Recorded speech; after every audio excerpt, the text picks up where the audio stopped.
مثل هذا الخطيب الساذج المسكين هذا.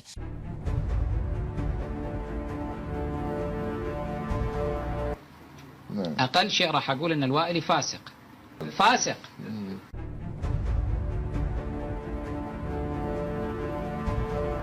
خاصة إذا كان يبكي في صلاته. أخ أخ أخ، هذا السحر يسوي للناس، سحر.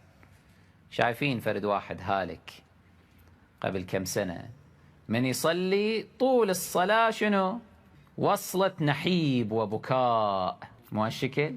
بالركوع يبكي، بالقيام يبكي، الله أكبر يبكي سبحان ربي العظيم وبحمده، ويبكي يبكي يبكي يبكي، الله أكبر. أرتاب في شأنه قبل ما أحقق في شأنه وأعرف أنه هذا يعني من أهل العرفان الباطل وأنه من هؤلاء المنحرفين، نعوذ بالله.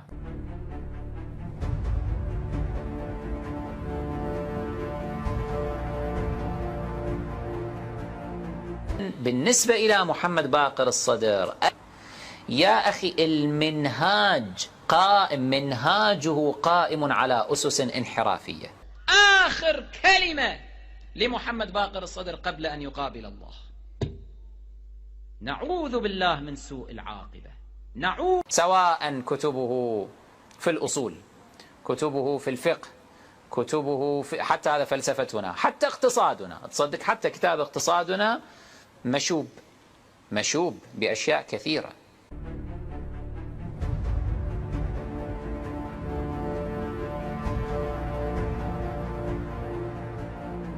حسن نصر الله كم مرة ذكرنا هذا المثال، فسق. فللشرع نحن لا نصادق على أنه مجاهد، أصلا ما نعترف به مجاهد.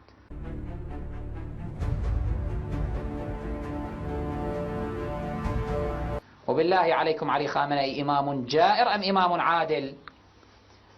أي واحد بإمكانه أن يروح يبحث جيدا يكتشف أنه إمام جائر.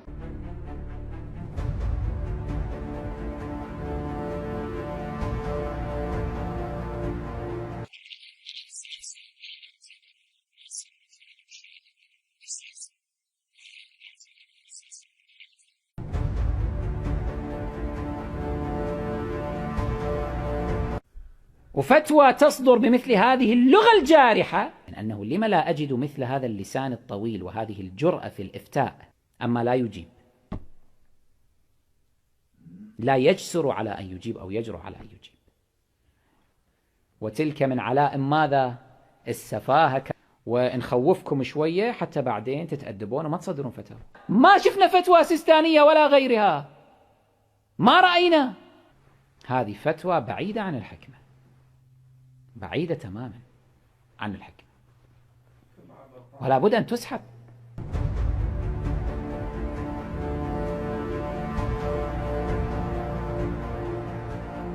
ماذا يقول الخميني؟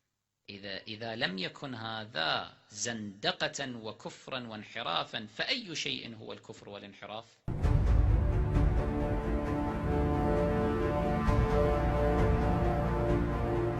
هذا من رؤوس الكفر، هذا اليعقوبي من رؤوس الكفر.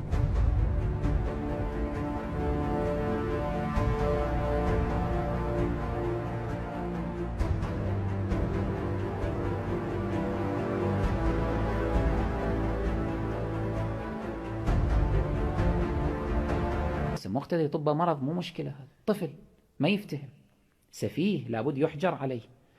مقتدى الصدر شنو مقتدى الصدر؟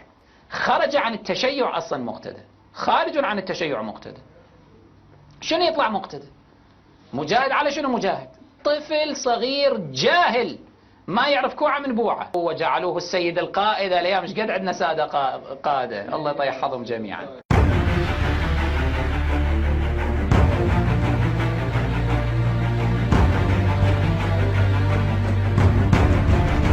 يا أخي اتقوا الله، اتقوا الله، ما خليتوا بينا شيء يا ضنايا.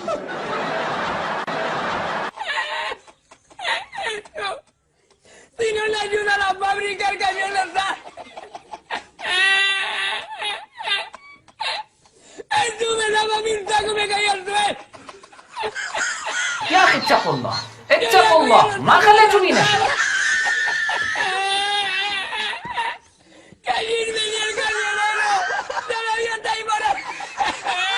اتقوا الله اتقوا الله، ما خليتوا بينا شيء. واللي دا يدخلون على الخط خلي يسكتون أحسن لهم. هذول اللي دا يدخلون هالفقاعات هنا وهناك، انتوا انتوا روحوا لعبوا بعيد، لا تجون هاي الساحات هذه، وإلا ترى نعرف احنا شو نسوي، ويا ويله اللي يقع في أيدينا. ومجربين، نعرف كيف نجلده ونؤدبه، فلا يدخلون على الخط. احترموا كذلك توجهات مرجعية كبرى هي المرجعية الشيرازية التي تحتضن هذا التيار، ونحن في حل ما دام مرجع جامع للشرائط يجيز ما نصنع. خلاص.